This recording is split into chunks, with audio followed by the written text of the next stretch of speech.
Sa panahon ngayon na tag-ulan na malamig ay talaga nga namang masarap ang may kasama sa buhay.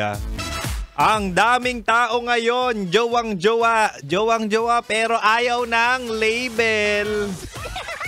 Di ba? Jowang-jowa pero takot na takot sa commitment. Tapos, mambubulabog ng taong seryoso at willing makipagrelasyon ng seryoso. Tama, mali? Diba? Utang na loob, kayo mga manloloko, ay sinasabi ko sa inyo, wag na kayong mandamay. Wag nyo na kaming idamay, kaming mga totoo magmahal. Huy! mahal. Ano yun sa'yo? Kimchi no yun nida. Ayos. Tag-ulan na naman nilalamig na naman ako Ang hirap no, kapag single ka tapos tag-ulan, talaga nga namang sariling sikap. Huy! At syempre na, papakinggan nyo pa rin ang Spicy Opa mo sa radyo na kapag natikman mo, hahanap-hanapin mo, walang iba ako to mahal, si DJ Kim Chino, ang ka-69 mo. Kabaligtaran mo, 6 to 9 p.m. Ako ang iyong makakalambingan. Hindi mahal, ang akin lang naman no. Kapag ginalingan mo sa bagay-bagay, ginalingan mo sa pag-move on, talaga nga namang makaka-move on ka pero meron pa rin talagang magagaling mang-uto. Diba? Magagaling mang-uto. Tapos ikaw, isa ka na rin sa magaling mang-uto, walang ya. Diba? Yung bago ka humarot, mahal, ang akin lang naman, i-heal mo muna yung sarili mo. Diba? Bago mo sabihin na pwede ka makipagrelasyon, make sure mo na totoo. Hindi yung hindi ka pa nakaka-move on, lalandi ka agad. Hindi ka pa healed, lalandi ka agad.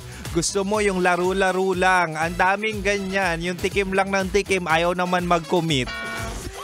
Diba? Isa ka na ron. Oo, nakikinig ka, diba? Binubulabog mo yung mga nananahimik. Tapos kapag na-fall sa'yo, bigla kang mawawala. Napaka-red flag nyo. Eto makinig ka sa akin ha. Pasin kita ng katotohanan. Kasi tonight sa ating Chinitox, usapang pag-ibig mula sa chinito ng buhay mo. Bibigyan kita ng 3 indikasyon na hindi ka pa pwedeng jumowa. Oo, para naman di ka makasira ng buhay.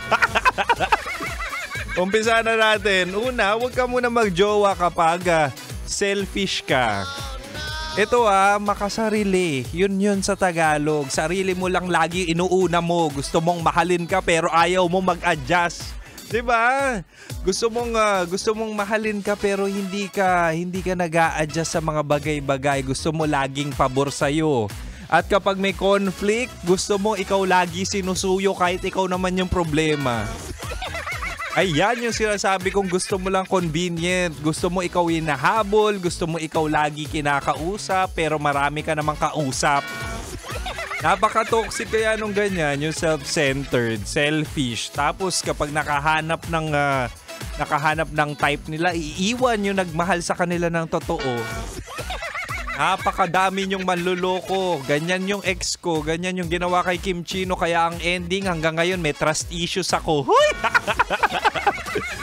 Sana makahanap kayo ng katapat nyo. Kayo mga manluloko. Sana makahanap din kayo ng manluloko. Kayong dalawa maglokohan.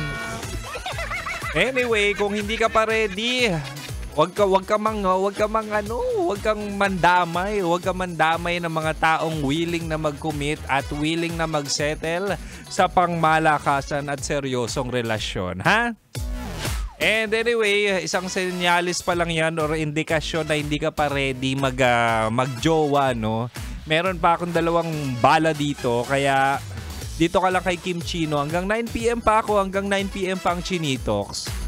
Kaya naman mahal, manatiling nakatutok dito lang sa 90.7 Love Radio. Kailangan pa bang i-memorize yan? Basic.